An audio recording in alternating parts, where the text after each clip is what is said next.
नमस्कार दोस्तों, मैं आपका होस्ट दोस्त विक्रांत जोशी आपका स्वागत करता हूं मैं आरएम शॉर्ट्स में, जिसमें हम लेके आते हैं दिन भर की स्पेस और डिफेंस न्यूज की टॉप 3 खबरें। तो चलिए जान लेते हैं। अपनी सबसे पहली खबर में हम लोग बात करेंगे एचएएल द्वारा बनाए जा रहे ट्रेनर एयरक्राफ्ट की और उनकी क्वालिटी की।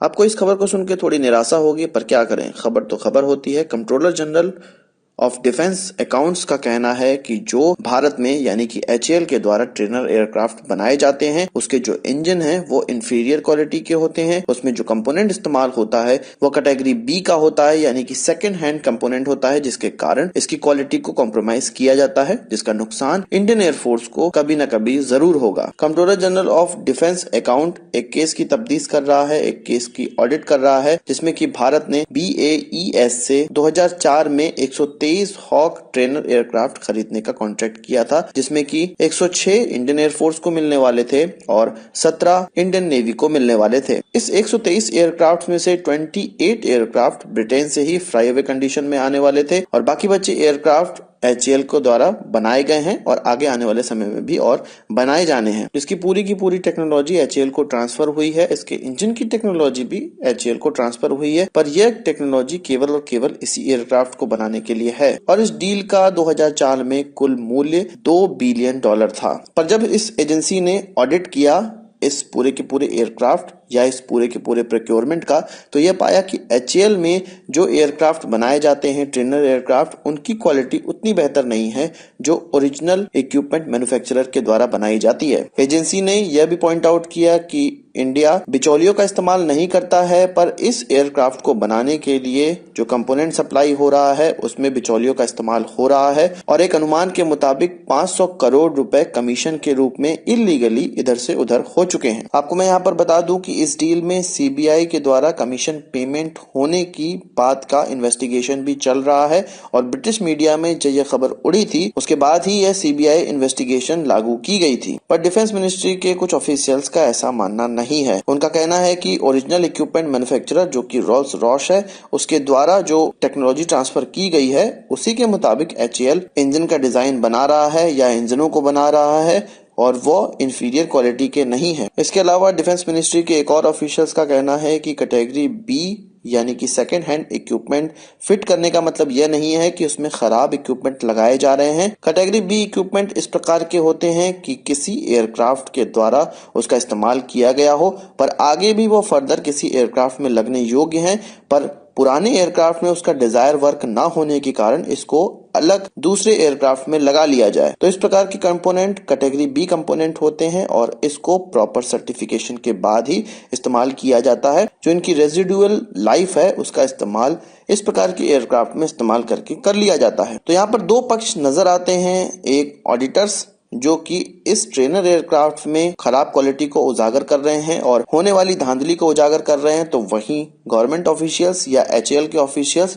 जो कि कह रहे हैं कि जो एयरक्राफ्ट अभी बनकर हमारे पास आ रहे हैं एचएएल के द्वारा वो उसी के मुताबिक हैं जिस प्रकार की उनको टेक्नोलॉजी ट्रांसफर की गई है। तो क्या यहाँ पर इंफीरियर टेक्नोलॉजी ट्रांसफर की गई है या एचएएल की ही कोई सीरियस प्रॉब्लम है? आपको क्या लगता है कमेंट बॉक्स में जरूर बताइएगा। अगली खबर हमारी छोटी खबर है पर बहुत इंपॉर्टेंट खबर है। अग्नि-1 बैलिस्टिक मिसाइल का सफल परीक्षण किया गया बीती रात और इसको एक नाइट ट्रायल की तरह देखा जा रहा है। आपको पता होगा कि अग्नि-1 की जो मारक क्षमता है वो 700 किलोमीटर की है और यह जो टेस्ट किया गया था वो अब्दुल कलाम आइलैंड में किया गया है, जो कि उड़ीसा के कोस्ट पर स्थित है। इस ट्रायल को अंजाम दिया गया स्ट्रेटेजिक फोर्स कमांड के द्वारा और यह एक ट्रेनिंग एक्टिविटी और ऑपरेशनल रेडीनेस को चेक करने के लिए एक ट्रायल था। जिस प्रकार से हम बंदूकों को फायर करके लगातार उसकी ट्रेनिंग देते रहते हैं अपने लोगों को और उसकी रेडीनेस को चेक करते रहते हैं, कुछ उसी प्रकार से हमारे पास जो भी अरसलान है, न्यूक्लियर अरसलान है, उनको कई बार चेक करके यह इंश्योर किया जाता है कि एन वक्त पे यह हमारा साथ देंगे या नहीं। कोई दिक्कत आने पे या कोई इंप्रूवमेंट का पता लगाने के लिए इस प्रकार के टेस्ट किए जाते हैं। अग्नि-1 का निर्माण भारत डायनेमिक्स लिमिटेड हैदराबाद के द्वारा किया जाता है और आपको पता होगा कि 2002 से ही यह भारत की आर्मी में शामिल है और इसका इस्तेमाल करने को बिल्कुल तैयार रहती है हमेशा हमारी आर्मी।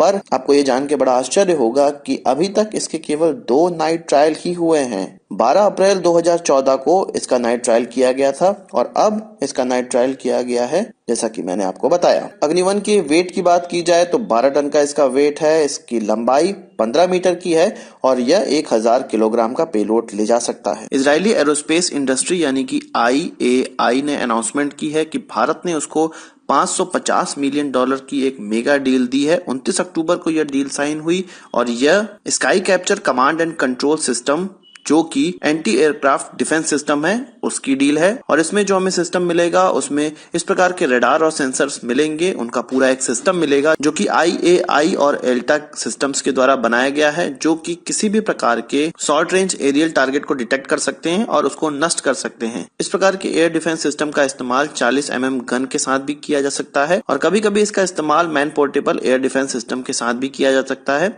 यानी कि इस प्रकार के मिसाइलों के साथ यह वर्क करता है। इन शॉर्ट ये इस प्रकार का सिस्टम है जो कि हमें टारगेट डिटेक्ट करके दे देता है और इसकी मदद से उस टारगेट को नष्ट किया जा सकता है जो कि शॉर्ट रेंज में उड़ रहे हो, जैसे कि कोई एयरक्राफ्ट या कोई ड्रोन हमारी सीमा में घुस गया हो। इस प्रकार के सिस्टम का इस्तेमाल हमारी भारतीय आर्मी अपने हेडक्वार्टर्स की रक्षा के लिए, अपने बेस की रक्षा के लिए और ऐसे जगहों की रक्षा के लिए जहां पर स्ट्रेटेजिक एसेट्स हमारे रखे हुए हैं वहां पर करेगी। कुल मिला के आप यह समझ सकते हैं कि यह S-400 की तरह कोई बड़ा एयर डिफेंस सिस्टम नहीं है, पर यह किसी छोटे स्थान को short range aerial defence system बहुत ही आसानी से दे सकता है। हालांकि यह बहुत पुराना सिस्टम है, पर इस प्रकार के आर्मी बेस की रक्षा करने के लिए यह काफी होता है। इसके अलावा आप जानते ही होंगे कि एक हफ्ता पहले इजराइल की इसी कंपनी को बराक 8 का कॉन्ट्रैक्ट भी दिया गया था, जो कि $777 मिलियन का पूरा कॉन्ट्रैक्ट था। तो एक हफ्ते में IAI को लगभग 1.3 बिलियन डॉलर का कॉन्ट्रैक्ट दिया जा चुका है। अगली खबर हमारे इसरो की तरफ से है। कई खबरों में मैंने आपको बताया था कि इसरो अपनी बैटरी की टेक्नोलॉजी प्राइवेट फर्म्स को बेचना चाहता है ताकि भारत में जो भी बैटरीज ऑपरेटेड व्हीकल हैं वो सस्ते हो सकें और भारत की टेक्नोलॉजी ही उसमें इस्तेमाल की जाए। तो 15 फर्म्स को आइडेंटिफाई कर लिया गया है ट्रांसफर ऑफ टेक्नोलॉजी के लिए और इन सभी 15 फर्म्स को 1-1 करोड़ रुपए इसरो के पास जमा करना पड़ेगा और वो वन टाइम फीस होगी। इसरो का कहना है कि ऐसी कोई भी कंपनी जिसके पास फॉरेन इक्विटी है उसको इस प्रकार की टेक्नोलॉजी नहीं दी जा रही है।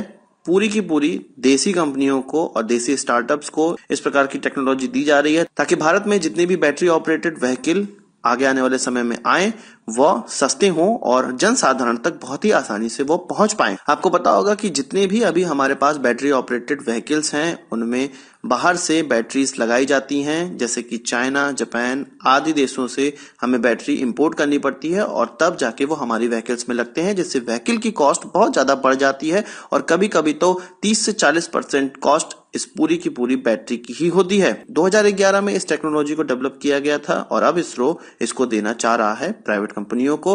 भारत इलेक्ट्रॉनिक्स लिमिटेड में अभी तक इस बैटरी को बनाया जाता है जो कि 1.5 से 100 एम्पियर तक की होती है और इसको GSLV, PSLV या अलग अलग हमारे रॉकेटों में इस्तेमाल किया जाता है इसरो के द्वारा। तो आज के इस वीडियो के लिए बस इतना ही।